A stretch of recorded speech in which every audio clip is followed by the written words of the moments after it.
E nós vamos começar já com um assunto quentíssimo. Essa questão da reforma ministerial, não é, Elaine? O presidente Lula já está indo para 38 ministérios, só os 14 que ele aumentou já são 2 bilhões de reais a mais custando aos cofres públicos. O presidente da Câmara, Arthur Lira, disse a parlamentares que o governo terá que fazer uma reforma ministerial mais ampla se quiser construir uma base consistente no Congresso. O céu é o limite. Segundo informações do jornal Folha de São Paulo, a atual reforma é vista pelo deputado como uma espécie de tapa-buraco para melhorar a governabilidade no curto prazo.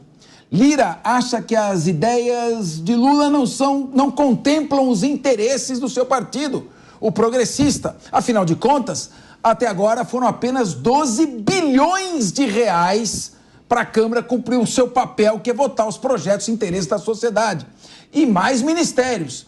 O desenho mais recente feito para contemplar o PP, que segundo o seu presidente Ciro Nogueira seria um partido de oposição e já está entrando aí no governo, seria então uma separação. Olha que boa ideia, separar o Ministério do Desenvolvimento Social. Com isso, as áreas ligadas à assistência social ficariam com a sigla de Lira, em uma pasta de ação social. Olha que maravilha. Eu sei que o Ministério da Economia já foi dividido em Fazenda, Planejamento, Indústria e Comércio e agora vai virar também do Ministério da Pequena e da Grande Empresa.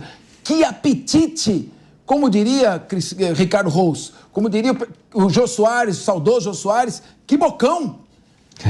Boa tarde, Capês. Boa tarde a todos os colegas aqui da bancada. Que bocão! Eu queria fazer aqui 2 linhas de pensamento nesse comentário, Capês. O primeiro, no mundo ideal, onde é um absurdo a nossa sociedade continuar vendo a troca parlamentares que são pagos pelo povo, que estão lá no Congresso Nacional, deputados e senadores, para propor, aprovar, reprovar leis e fiscalizar o Executivo, tendo que receber cargos, liberação de emendas para fazer aquilo para o qual eles já são pagos. Eles já são pagos para isso. É óbvio, quando se recebe um cargo, quando se recebe a liberação de uma emenda para você votar num projeto, você não está preocupado com o bem do país, que é para isso que eles estão lá. Eles estão preocupados, já receberam um cargo, uma emenda, alguma coisa assim, para votar naquele determinado projeto. Os interesses do país ficam em segundo grupo. No mundo ideal, a gente não pode tolerar isso. Mas o outro lado é a realpolitik, é a política como ela é. Isso já acontece. E isso acontecendo, não que eu concorde, não que eu goste, acho que a gente tem que brigar para que os deputados façam o papel deles sem necessidade de nenhum tipo de troca.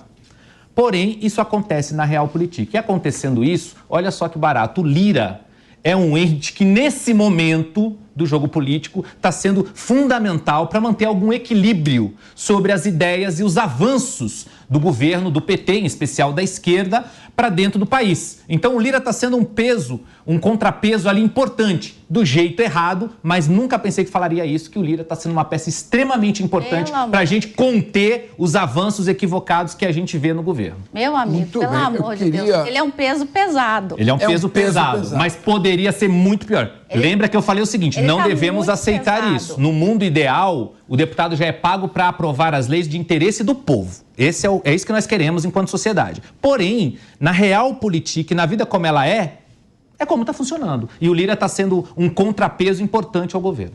É um peso pesado, né? Pesadíssimo. Ele tá... Mas se não fosse também o Lira, vamos ouvir primeiro aqui a nossa cientista política, você trabalhou em Brasília há muitos anos. Se não fosse também o Lira, acho que as pautas da esquerda já teriam aqui virado o país de cabeça para baixo. Afinal de contas, os 12 bilhões e um monte de ministério para a Câmara dos Deputados fazer aquilo que ela tem obrigação de fazer. Está saindo barato ou sairia ainda mais caro se ela for comprada, do ponto de vista, entre aspas, né? Comprada que eu digo é seduzida, vamos dizer melhor assim, escolhendo um verbo melhor. Se a Câmara for seduzida com mais emendas parlamentares, com mais ministérios, com mais gasto de dinheiro público e passar a votar todas as pautas que o governo quiser, o que vai sair mais caro? O custo de funcionamento dela ou os projetos da esquerda que ela aprovar? Belíssima pergunta. Essa eu não sei responder. Só joga búzios aí, joga búzios. Eu acho que nenhuma calculadora... Vamos jogar uns búzios aqui para descobrir. Acho que não precisa de búzios, não. Não precisa de búzios, é só uma calculadora com 1 bilhão, né? Nossa, essa é a pergunta de $1 milhão. Quando eu trabalhei em Brasília, a discussão ela era mais igualitária, né? Então, a agenda ela ainda vinha do Executivo, mas tinha negociação ali com o Legislativo, né? Não era esse império que é, essa autocracia que é hoje do Arthur Lira, do presidente da Câmara dos Deputados, né? Mas é muito curioso porque a gente está vendo essa pasta do desenvolvimento social aí ela se desmembrando e aí ela vai ficar um pedaço com o PT, o outro pedaço com o PP, os dois não se conversam, o PP tem dito que vai entrar no governo se ganhar ali uma parte da pasta, mas tem uma outra parte do PP dizendo que não, nós não vamos votar com o governo. Então, eu acho que o grande mote disso que está acontecendo, dessa mini reforma ministerial, é que não importa o quanto Lula venda, o preço sempre vai ser maior, sempre vem uma conta maior, porque foi feita, de uma certa forma, uma acomodação, mas mesmo assim o Centrão ele não gostou e ele vai pedir mais ali na frente e vai pedir mais. O que eu volto, para mim, o que eu acho que foi o grande erro do presidente Lula, que foi quando ele venceu as eleições naquele período de transição ali, aqueles 3 meses de transição, onde ele ainda tinha um capital político e tinha, goste ou não, Lula tem um capital político, mas naquele período de transição o capital era muito mais forte. Naqueles 3 meses ele já começou a negociar com o Arthur Lira. Ali foi o erro dele, porque ali ele abriu uma porta que ele não conseguiu mais fechar. Então agora o Arthur Lira viu que é ele que manda, viu que a agenda está com ele, conseguiu concentrar o Centrão nas mãos dele e agora só vai. A gente vai ver até o fim do governo esse tipo de liberação de emenda. Tem essa emenda PIX que vai ser liberada agora, já começou a ser liberada, as pessoas não sabem o destino dela, tu entrega para quem tu quiser e o Centrão quer cada vez mais isso. Então, acho que lá no período de transição o Lula abriu uma porta que ele não deveria ter aberto e agora ele não vai conseguir fechar até 2026. Eu quero ver a Elaine Keller, que está me cutucando aqui. A Elaine está nervosa, mas antes, Elaine, eu só queria fazer uma pergunta para a Deise. Imaginemos que nós chegamos a uma cifra de 20 bilhões de reais e 50 ministérios para o Centrão. Você acha que correria o risco de, com essa conta, a Câmara começar a aprovar perda de autonomia do Banco Central, retroceder a privatização da Eletrobras, começar a aprovar tudo quanto é pauta que a gente já conhece da esquerda, que quebra o país? O que você acha? Como é que fica esse balanço aqui? Eu acho que não, Capês, porque eu acho que existem pautas que elas são muito maiores do que a Câmara. E ninguém ali é burro ou inocente. Qual que eu acho que vai ser o jogo até 2026? Né? Vão sempre pedir mais, porque bem ou mal, eles vão tentar a reeleição. No ano que vem a gente já tem uma eleição municipal, então tu imagina, vamos supor que eles aprovem alguma pauta da esquerda que seja muito absurda, que não é muito difícil de encontrar. Mas se eles aprovarem isso, eles vão ser cobrados nos redutos eleitorais no ano que vem. Vamos supor que isso se estenda até 2026, que sei lá, que dê realmente, como tu falou, 50 ministérios e 20 bilhões. Vai vir o período da reeleição para deputado federal e aí eles vão ter uma conta para apresentar. Então, essas pautas muito escandalosas, eu acredito que não. Eu acredito que eles vão sugar o executivo até onde puder agora. Deise, você me permite só um complemento assim simples. Eu acho que o Lula encontrou um outro articulador à altura, exato, que é o Arthur Lira. Também acho. Talvez pelos motivos errados, pela forma errada enquanto cidadão, enquanto sociedade. A gente não queria que houvesse essa negociação, ok? Mas ele é um hábil negociador. Exatamente. Esse fatiamento dessas negociações, passo a passo, voto a voto, o Lula encontrou no Lira um grande oponente. Elaine Keller.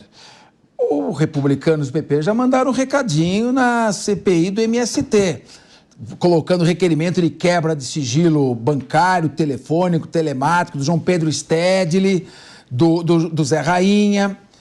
Você acha que o Lula deve peitar o Centrão ou deve continuar se submetendo a esse tipo de chantagem política? Pois é, a gente não está... Boa tarde a todos, né, que estão em casa nos assistindo e nos ouvindo. Boa tarde à mesa, boa tarde, Capês. A gente não está vivendo uma política de coalizão, mas de coação, né? É assim que eu estou vendo. É assim, ou você faz, ou eu não aprovo, ou eu não pauto, ou eu vou colocar isso na CPI. Está muito difícil negociar com esse Congresso e eu tenho dito, todas as vezes que tenho estado no ar, eu tenho dito isso. A gente está focando muito nessa coisa de extremos, né? Lula e Bolsonaro, e a gente não está vendo que o Congresso é liderado principalmente por Arthur Lira, está passando com a boiada, como diria um ex-ministro nosso, né? Sempre uma cutucadinha, é sempre um veneninho da esquerda, mas pode prosseguir. Então, assim, antes a gente via aí, de fato, o Congresso negociando cargos, né? Mas era cargo de primeiro escalão, de segundo escalão, ok. Agora a gente tem visto, para além dos cargos, a gente tem visto emendas parlamentares em cifras exorbitantes, né? 11,8 bilhões é uma cifra exorbitante. Então, o que está acontecendo? Isso é sério, embora a gente esteja aqui brincando. A gente está vivendo uma situação no Brasil complicadíssima, onde você já não tem mais separação dos três poderes, né? Você tem o legislativo querendo executar, né? Querendo fazer políticas públicas e assumir cargos em ministério, né? Você tem um judiciário legislando, né? E um executivo escolhendo ali e dominando as pautas do judiciário. Então, os papéis estão se trocando, né? Com uma enorme facilidade, o que está deixando a gente com instituições muito fragilizadas. Você acha exagero falar que isso é uma legalização do mensalão? Não, eu acho exagero. Aí eu já acho exagero, porque daí a gente está trazendo à tona uma coisa sem... Um tema que você não gostaria de lembrar, que é o... Não, um tema... Não, mas... Sem provas, na verdade, não, porque essa questão de corrupção no governo é muito delicada e a gente tem toda hora escândalos, lamentavelmente, né? A gente gostaria que não tivesse. De verdade, eu até falei isso hoje no Morning, ô Capês, como cidadã, como patriota, e de verdade eu me sinto patriota, eu não tenho vontade nenhuma de sair do Brasil, né? Eu tenho orgulho de ser brasileira, eu lamento e fico triste quando a gente tem mais um escândalo, mais uma denúncia, mais uma investigação de possível escândalo de corrupção ou de fraude. Isso é ruim para todos nós, porque quem paga somos nós, o imposto sai dos nossos bolsos, né? Então, bolsos ou bolsos, tá certo? Bolsos, fica mais... Então, é lamentável tudo isso. E isso me preocupa, essa questão da divisão aí dos três poderes. Isso porque a gente tem vivido, sim, um ativismo do judiciário, né? Lamentavelmente tem. A gente viu aí, eu não sei se vai ser pauta hoje, a descriminalização das drogas. Você vê Falou ali... muito disso essa semana. Pois é, você vê ali o Supremo, Capês, você que é penalista, eu queria até trocar uma ideia com você sobre isso. Como é que pode o Supremo criar um novo tipo penal? Eles criaram um novo tipo penal. E provisório. Onde é que existe isso, né, Capês? Você que é um jurista muito respeitado nessa área. Tem uma cadeira que as universidades estão desenvolvendo agora, que chama A História do que um dia foi o direito penal.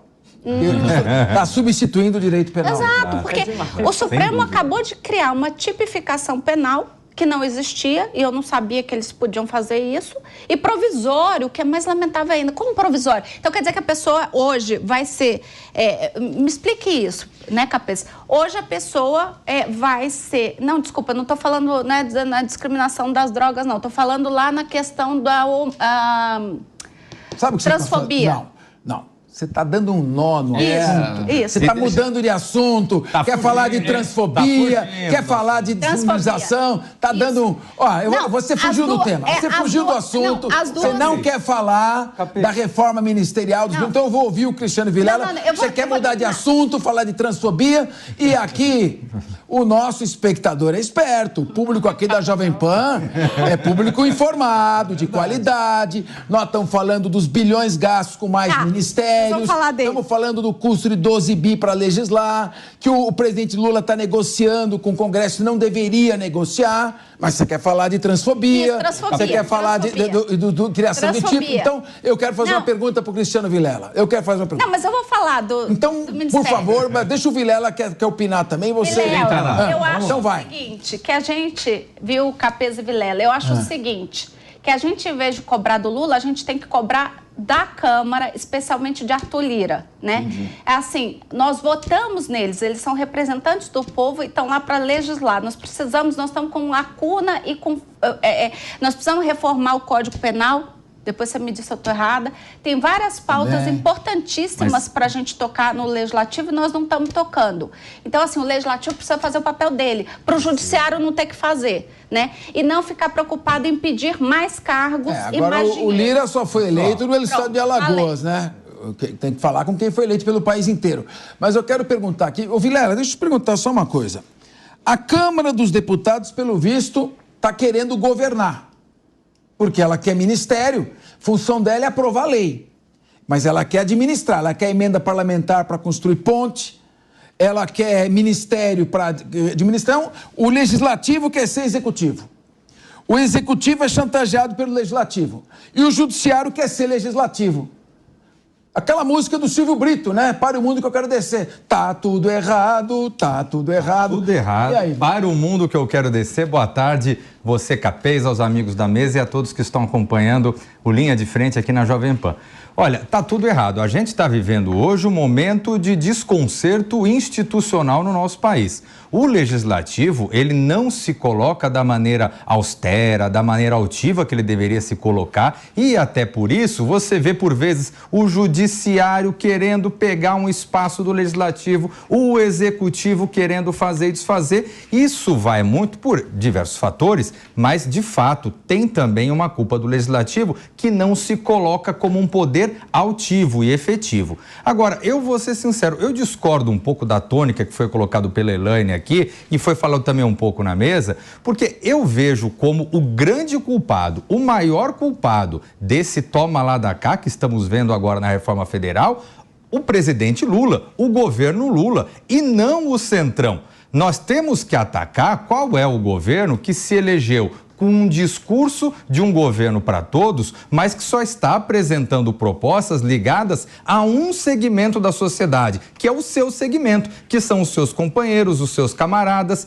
E esse segmento não tem maioria no parlamento. Esse segmento não representa a maioria da sociedade. E só com os votos do segmento, o presidente Lula não teria sido eleito nem aqui, nem em lugar nenhum. Então, eu vejo como o grande culpado disso, sim, o presidente Lula, o governo atual, porque na falta de dialogar melhor com a sociedade, na falta de dialogar melhor, especialmente com os segmentos mais ao centro no parlamento, ele está indo pelo caminho mais fácil. E qual é o caminho mais fácil? É esse toma lá da cá. E isso a gente não pode aceitar que fique tão escancarado esse toma lá da cá como está sendo feito em Brasília hoje.